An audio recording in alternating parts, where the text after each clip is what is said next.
Salawatan dulu kan ya. Salawatan. Oke, yuk. Yuk, gas.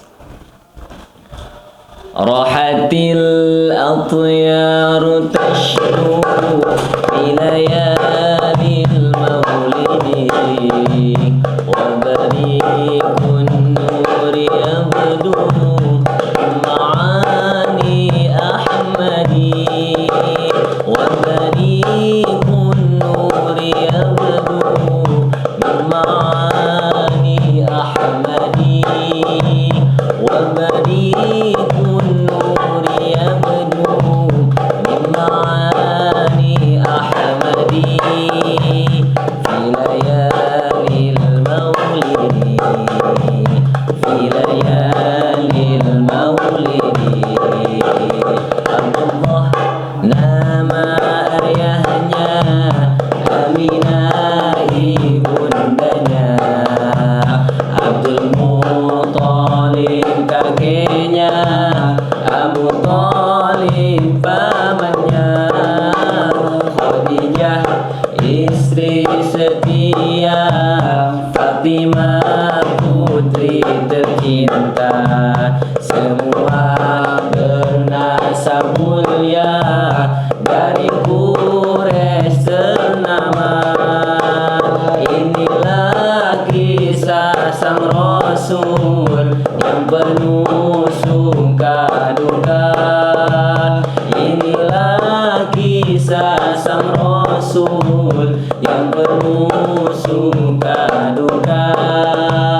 Yang penuh suka duka. Yang penuh suka duka. Hadir anyaru tashadu fi layalil maulidi wa bariqun nuri yabdu min ma'ani ahmadi. Bariqun nuri yabdu min ma'ani ahmadi fi layalil maulidi fi layalil maulidi. Allahumma sholli wa sallim wa barik. Weh, lucu nih. Tapi ada yang baru nih. Ada yang baru. siapa tuh? Wih, saya tarik tadi lagi jalan bala-bala di Iya. warung. Saya ajak saja karena kan sekarang nih tentang Maulid Nabi. Iya benar-benar. Masuk ke bulan Mulut ya, Rabiul Awal. Rabiul Awal di mana Kanjeng Nabi dilahirkan. Berarti kita harus memperbanyak dengan bersolawat. Kan solawat enak didengar ketika dilantungkan oleh orang-orang yang punya suara yang bagus. Ah, itu benar. Kalau dilantunkan oleh saya gimana Pak Ji? Enak bagus. Lebih bagus untuk diam. Jadi saya tadi wajah ada niat sini. Alhamdulillah. Kebetulan tadi terbuka ada, tapi maaf Nia. Bala-bala. Gak ada ini. Udah habis. Biasa dia mah kalau urusan makan sendiri aja, Sendiri. bagi. Gitu. Nah, berbicara tentang Maulid nih. Mauludan masuk ke bulan Rabiul Awal. Berarti kita mengetahui tentang kelahirannya Nabi Muhammad Shallallahu Alaihi Wasallam. Nah, pengertian tentang Maulid Nabi, nah itu apa Kang Haji? Mang Randy tuh, Mang Randy. Mana dia yang tahu? Pengertian tentang Maulid Nabi berarti dilahirkannya Kanjeng Nabi. Yang mana itu udah jelas di dalam kitab Khulasoh 1 ya. Ya. Kalau diajarkan itu di kelas Ibtida 1 kalau nggak salah. Jadi Nabi itu dilahirkan bertepatan 12 Rabiul Awal tahun gajah. Tahun gajah. Kok bisa disebut tahun gajah? Nah itu berbeda pendapat para ulama. Berbeda. Ada yang menyebutkan memang pas itu pas tahun gajah. Ada lagi yang menyebutkan 3 hari sebelumnya, 7 hari sebelumnya. Bahkan ada yang bilang 1 tahun, 30 tahun, 70 tahun. Tapi apakah memang benar ketika Nabi Muhammad SAW dilahirkan dan termasuk disebut dengan tahun gajah, Mekah itu diserbu dengan gajah apa gimana? Benar. Benar. Ada Raja Abraha dari kota Yaman ingin menghancurkan Ka'bah. Mengapa? Karena destinasi di negara Yaman. Jadi Raja Abraha itu membangun sebuah kuil yang suci terbuat dari emas, tapi ketertarikan orang-orang itu terkalahkan, lebih tertarik dengan mengunjungi Ka'bah daripada istana yang dibangun oleh Raja Abraha, sehingga Raja Abraha itu kemudian berangkat dari Yaman menuju Ka'bah beserta pasukan-pasukan bergajah untuk menghancurkan Ka'bah. Diabadikan dalam surah Al-Fil. Alam tara kaifa fa'ala rabbuka bi ashabil fil. Tidakkah engkau Muhammad perhatikan terhadap pasukan-pasukan bergajah? Kan dalam surah Al-Fil itu telah jelas wa arsala alaihim thayran ababil. Kemudian Allah mengutus terhadap pasukan bergajah itu burung-burung ababil yang membawa kerikil dari api neraka, sehingga mereka dijatuhi dengan batu tersebut lebur-lebur, kemudian Sehingga gajah-gajah itu mati dengan batu-batu yang dibawa oleh burung-burung ababil ya. iya. Termasuk dari sebagian penghormatan atas kelahiran Nabi Muhammad SAW. Jadi dalam tarbiyatul Islam, dalam ketika kita nanti sudah menjadi seorang ayah ataupun seorang bapak ya, mengajarkan yang paling utama terhadap anak-anak kita itu, jadi memberitahukan terhadap anak kita di mana Nabi kita lahir, tahun berapa Nabi kita lahir, di mana Nabi kita diutus, dan di mana Nabi kita dikuburkan gitu. Itu akidah dasar untuk ditanamkan terhadap diri anak-anak kita nanti. Jadi harus mengetahui dari sejak dini pula ya. Benar-benar itu. Ada yang peribahasa Maulud dan Maulid itu apa sama saja apa beda sih? Kalau ada di desa-desa. Itu berbeda ya. Kalau Maulud dan mah istilah pedesaan aja. Pedesaan. Di daerah kita jadi seperti Rajaban, Mauludan. Tapi kalau diambil dari ilmu nahwu ataupun ilmu sorofnya, itu diambil dari isi maf'ulnya, mauludun. Isim maf'ul wazan maf'ulun. Jadi isim maf'ul keluaran daripada sulasi mujarrad. Nanti kalimah fi'il dalam bahasa Arab itu kata kerja terbagi ada sulasi dan rubai. Sulasi terbagi dua, ada mujarrad dan mazid. Mauludun merupakan syigot isim maf'ul yang kebanyakan keluaran daripada sulasi mujarrad. Wa ayyaji asmul maf'uli minhu ala maf'ulin wa fismi maf'ulin tulasin torot zinatu maf'ulin lasimah. Ada Mang Zaki? Ada diambil. Jadi udah di luar kepala sebenarnya. Di mata. Berarti itu sulasi mujarrad bab kedua ya kalau nggak salah. Walada. Ya ulidu kan? Iya benar. Berarti sulasi mujarrad bab kedua itu. Sulasi mujarrad dah. Kedua. Mauludun logatnya itu apa namanya? Yang dilahirkan. Dilahirkan berarti langsung kepada objek kan? Iya, objek. Jadi salah satu yang dilahirkan pada waktu Rabiul Awal yaitu adalah Nabi Muhammad SAW. Tadi ada yang terlewat bukan terlihat, terlewat.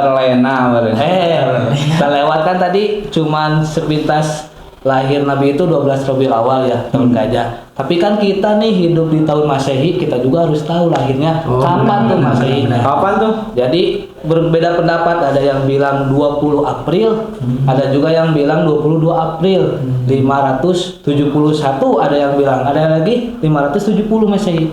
Nah, berbedanya kalau diambil dari kalender 20 dan 22. Kalau 20 itu kalender yang dulu, bukan yang sekarang. Tapi kalau sekarang mah diambilnya 22 April 571 Masehi. Oke. Terus nih masih masalah dengan Mauludan, Maulid Nabi. Kalau Mauludan harusnya itu ada berkat menjadi. Mana berkat? Nggak bisa. Astaga. Ngomong-ngomong berkat nih, mau orang juga nggak kasih makan dia parah. Tamu siang mau. Terus kan tentang Mauludan, banyak kan kalau ketika sekarang masuk Rabiul Awal banyak yang mengadakan Mauludan, acara Mauludan. Tetapi yang menjadi pertanyaan, toh kenapa banyak orang yang bid'ahkan dengan acara Mauludan?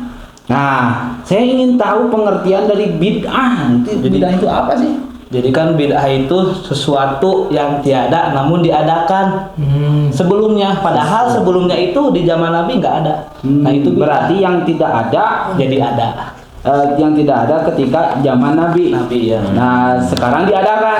Oh, berarti itu bid'ah. Itu bid'ah. Namun kalau dilihat dari konteks hadis ya, ada hadis yang menjelaskan, diriwayatkan dari Ahmad ya, kalau nggak salah.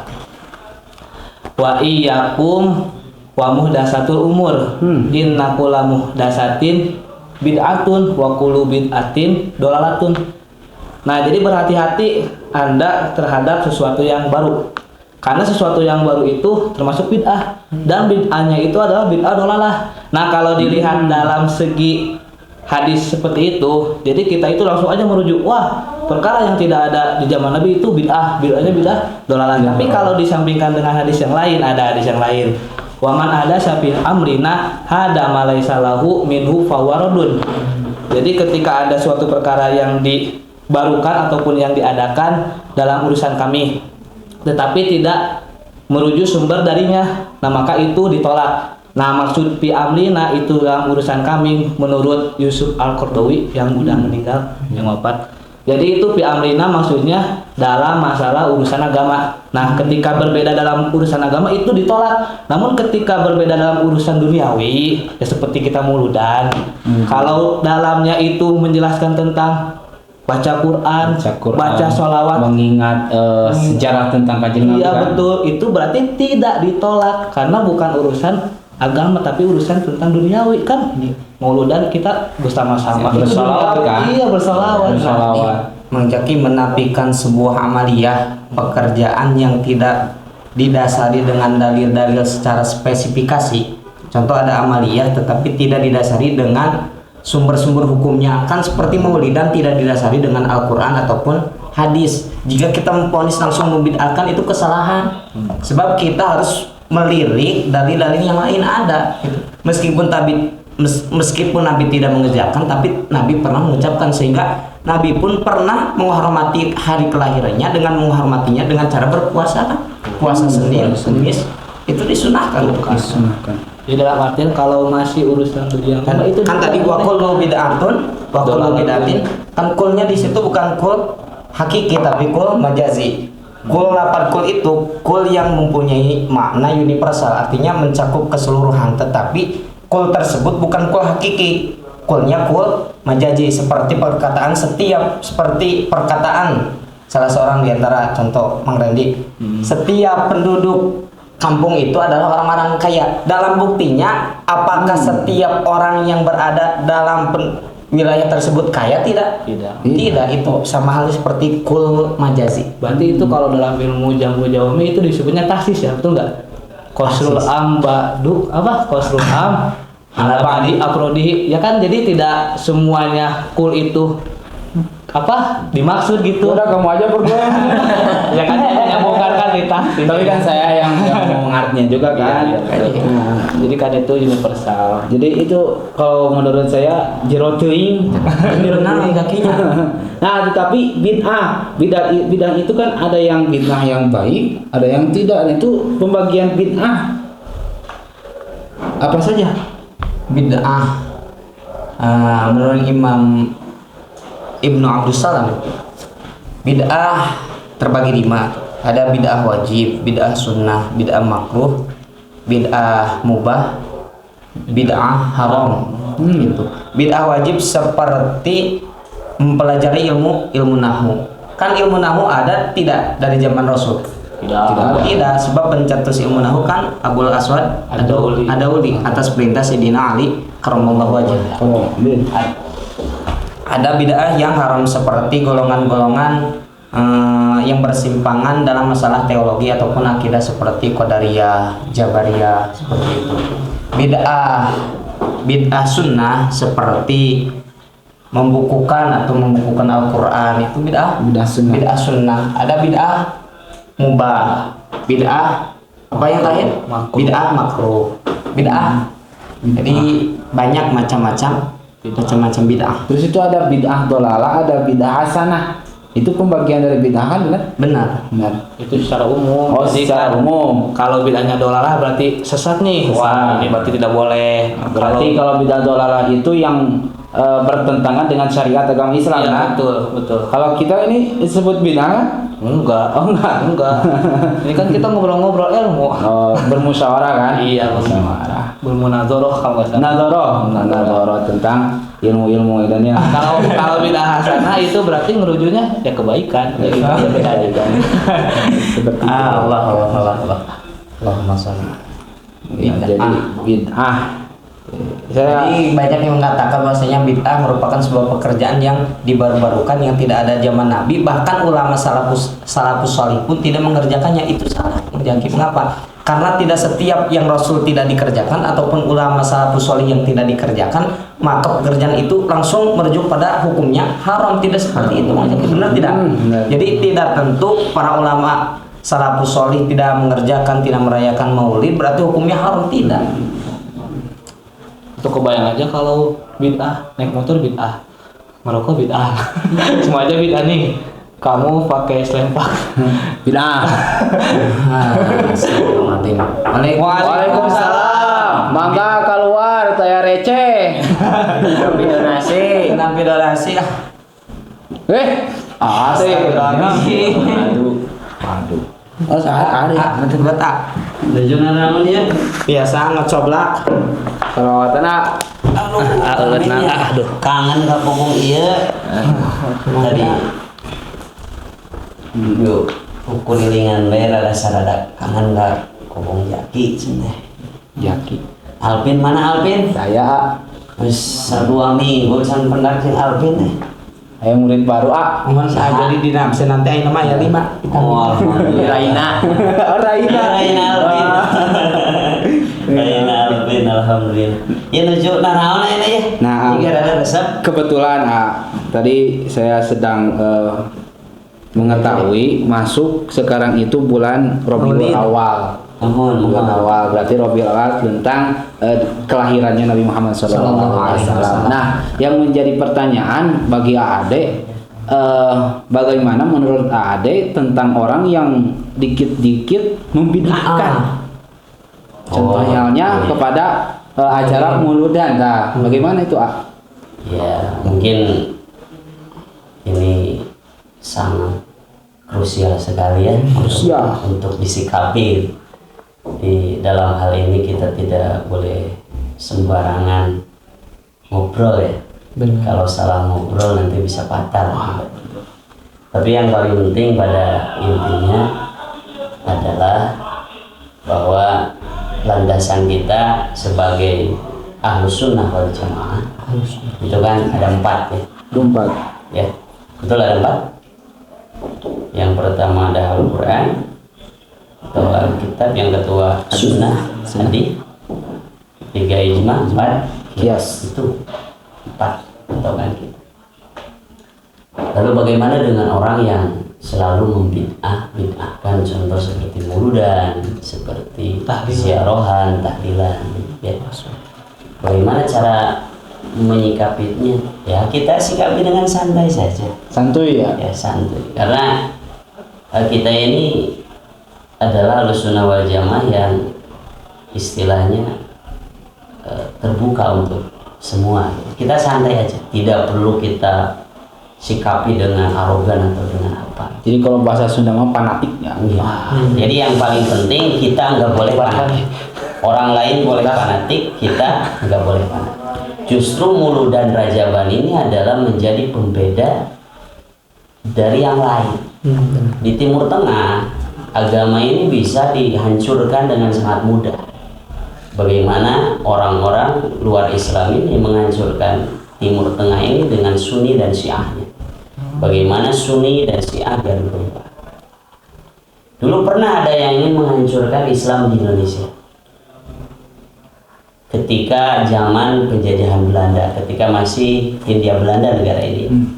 Jadi pada waktu itu bagaimana nih cara menghancurkan Islam Indonesia? Karena semangat giroh berjuangnya itu kan Indonesia sangat luar biasa.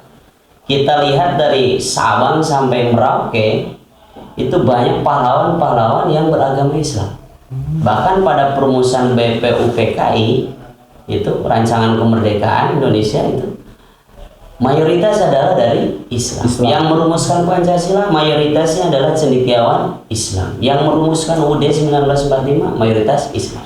Nah, ketika zaman penjajahan Belanda, ketika Hindia Belanda, ini ada pemerintah Belanda ini ingin menghancurkan Islam Indonesia dengan cara mengirim salah seorang istilahnya akademisinya, orang cerdas di negaranya, dikirimkan ke Arab Saudi untuk mempelajari Al-Quran, mempelajari hadis, mempelajari agama. Jadi mereka yang menghancurkan dari dalam. Tapi pas datang ke Indonesia kok beda gitu. Di Indonesia ada Rajaban, ada Muludan, sedangkan ketika dia belajar di sana tidak ada Rajaban, tidak ada Muludan. Justru dengan Rajaban, dengan Muludan ini umat Islam semakin erat kehidupan sosialnya, betul tidak? Bersatu. Siapa namanya itu? Yaitu Senopor Genje atau juga disebut Senopor Ganyen yang ingin menghancurkan Islam Indonesia. Dan dia datang lagi ke Indonesia, sudah belajar di Arab. Dia datang ke Indonesia dan lamun aya nama jadi menteri agamanya gitu. Akan beliau mengeluarkan fatwa mantaroka wirdan bahwa kirdun. Padahal itu lain hadis gitu. Jadi disangka orang awam mana hadis. Saja manu ninggalkeun wiridan eta teh monyet cenah. Akhirnya monyet. Ceuk saha Senopor Genje. Akhirnya jalma-jalma nu tadina orang-orang Indonesia yang tadinya fokus di perdagangan itu menguasai pasar, mereka jadi fokus di masjid, akhirnya pasar kosong diisi oleh mereka awal mulanya ya.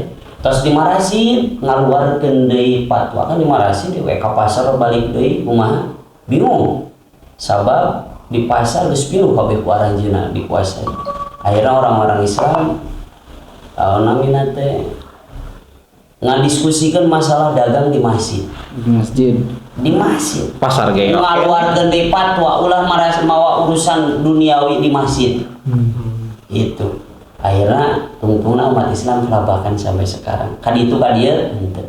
Tak terlepas dari hal itu, maka kita jadikan Muludan dan Rajaban ini sebagai pembeda dari yang lain supaya Islam Indonesia ini tidak mudah dipecah. Terus semua itu cara menyikapi anu ngabid'ahkeun sih. Ya salaresna Muludan sareng Rajaban teh sareng Jaro itu ya bukan bid'ah sih ya. Kalau disebut bid'ah juga bid'ah hasanah itu ya. Orientasinya kan kebaikan. Bahkan ini masyhur dalam Sahih Bukhari, baik dalam Sahih Muslim juga itu masyhur. Redaksi matan hadisnya seperti ini. Anna lillahi azza wa jalla malaikatan sayyaratan. Bahwasanya sungguhnya Allah ini memiliki malaikat. Siapa namanya malaikatnya? Sayyar. Lalu tugasnya apa malaikat sayyar ini? Ya betawuna majalis dzikr. Tugas malaikat sayyar ini adalah mencari majelis-majelis zikir. Lalu bagaimana? Fa in wajadu majlisan fihi dzikrun. Seandainya mereka menemui majelis, lalu di dalam majelis itu terdapat dzikir, terdapat tahlil, terdapat sholawatan ataupun apapun itu tentang kebaikan, maka malaikat sayyar ini qa'adu ma'hum. Mereka duduk bersama orang-orang ini lalu mengikuti majelis tersebut.